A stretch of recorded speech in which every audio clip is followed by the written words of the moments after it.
සුබ දවසක්. අද අපි අවබෝධ කරගන්න උත්සාහ කරමු monkey mind. එහෙම නැතිනම් පනින මනස කියන්නේ මොකක්ද කියලා.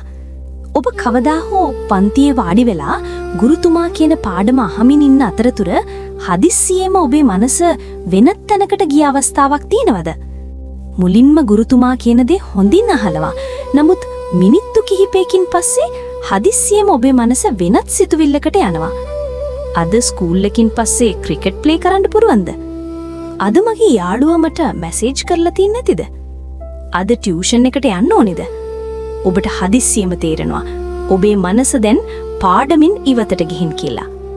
මෙන්න මේක අපි හැමෝටම සිදුවන සාමාන්‍ය අත්දැකීමක්. සයිකොලොජි වල මේ වගේ මනස නිතරම එක සිතුවිල්ලකින් තවත් සිතුවිල්ලකට පනින ස්වභාවයට කියනවා monkey mind කියලා. monkey mind කියන්නේ වඳුරෙක් වනාන්තරයේ ගසක අත්තක ඉඳලා තවත් අත්තකට පනිනවා වගේ අපේ මනසත් සිතුවිලි අතර නිතරම පනින එක. වඳුරෙක් සංසුම්ව එක තැනක වාඩි වෙලා ඉන්නේ බොහෝම කලාතුරකින්. එයාගේ වැඩේම නිතරම ගස් අතර පනින එක. අපේ මනසත් ඒ වගේමයි. ඒ නිතරම අතීතයට යනවා. නැත්තම් අනාගතය ගැන සිතනවා. ඊයේ මට එහෙම කියන්න තිබුණා. හෙට එක්සෑම් එකට මොනව වෙයිද? මේ විදිහට මනස මේ මොහොතේ නිවතට ගිහින් වෙනත් කාලයකට යනවා. මෙය මනසගේ ස්වභාවික ගුණයක්. ඒ වැරදි දෙයක් නෙමෙයි. නමුත් ගැටලුව ඇති වෙන්නේ අපි මේ monkey mind එකට අපිව පාලනය කරන්න ඉඩ දුන්නාම. උදාහරණයක් බලමු. ඔබ පාඩම් කරනවා කියලා හිතන්න. ඔබ maths problem එකක් solve කරන්න උත්සාහ කරනවා. නමුත් මනස වෙනත් සිතුවිලි වලට යනවා. ඔබට තේරෙනවා මට concentrate කරන්න බැහැ. මෙහිදී බොහෝ දෙනා Taman ගැන negative විදිහට හිතනවා. මට concentration නැහැ. මට පාඩම් කරන්න බැහැ. නමුත් ඇත්තටම මේ concentration problem එකක්ම නෙමෙයි. මේ monkey mind එකේ ස්වභාවික ක්‍රියාකාරීත්වයක්. mindfulness practice මගින් අපි මේ monkey mind එක හඳුනා ගන්න ඉගෙන ගන්නවා. mindfulness කියන්නේ මනස නවත්වන එකක් නෙමෙයි. ඒන් සිදුවෙන්නේ මනස නිරීක්ෂණය කරන එක. ඔබේ මනස වෙනත් සිතුවිල්ලකට ගියාම ඔබට ඒක හඳුනා ගන්න පුළුවන්. දැන් මගේ මනස වෙනත් දෙයක් ගැන හිතනවා. මේ recognition එක එහෙම නැත්නම් මේ හඳුනා ගැනීම mindfulness practice එකේ පළමු පියවර. ඊළඟ පියවර තමයි නැවත අවධානය මේ මොහොතට ගෙනෙන එක. ගිය වගේම ආයෙ ගෙනෙන්නත් ඕනි. ඒ හුස්ම වෙත හා ඔබ කරන වැඩ වෙත ගෙනෙන්න පුළුවන්. ඔබ පාඩම් කරනවා නම් නැවත පොත වෙත අවධානය ගෙනෙන්න. ඔබ කානවා නම් නැවත කාම රස වෙත අවධානය ගෙනෙන්න.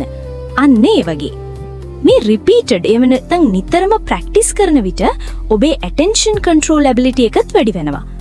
mindfulness practice කියන්නේ අපි කලින් කතා කළ වගේ එක්තරා විදියක gym training එකක්. ඔබ gym එකට ගියොත් muscles එක දවසින් develop වෙන්නේ නැහැ.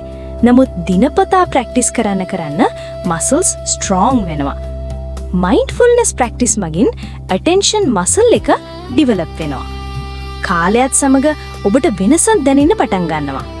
ඔබට ඔබේ සිතුවිලි observe කරන්න පුළුවන් වෙනවා. අපි මේක තවත් උදාහරණයකින් බලමු. ඔබ අහස බලනවා කියලා හිතන්න. අහසේ වලාකුළු පෙනෙනවා, ඒවා එනවා, යනවා. සමහර වලාකුළු කළුයි, සමහර වලාකුළු සුදුයි. නමුත් අහස ඒවා අල්ලගෙන ඉන්නේ නැහැ. mindfulness practice කරන විට අපිත් ඒ වගේ. අපේ සිතුවිලි වලාකුළු වගේ. ඒවා එනවා, යනවා. නමුත් අපි ඒවට attach වෙන්නේ නැහැ. අපි ඒවා observe කරනවා. මේ emotional control එකට තිතා වැදගත්. උදාහරණයක් විදිහට ඔබට කෝපයක් ඇති වෙලා නම් monkey mind එකේ තවත් වැඩි කරනවා. එයා මට එහෙම කිව්වා. මට ඒකට උත්තර දෙන්න ඕනේ. මෙන්න මේ වගේ මේ සිතුවිලි කෝපය වැඩි කරනවා. නමුත් mindfulness practice මගින් ඔබට මේ සිතුවිලි observe කරන්න පුළුවන්. ඔබටම කියන්න පුළුවන් දැන් මට කෝපයක් ඇති වෙලා තියෙනවා. මෙන්න මේක තමයි awareness එක.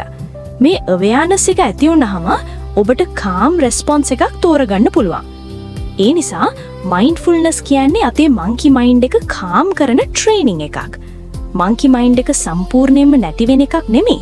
නමුත් practice කරන්න එය calm වෙන්න පටන් ගන්නවා. අවසානයේ ඔබට තේරෙනවා ඔබේ මනස ඔබ පාලනය කරනවා. මනස ඔබව පාලනය කරනවා නෙමෙයි කියන සිතුවිල්ල.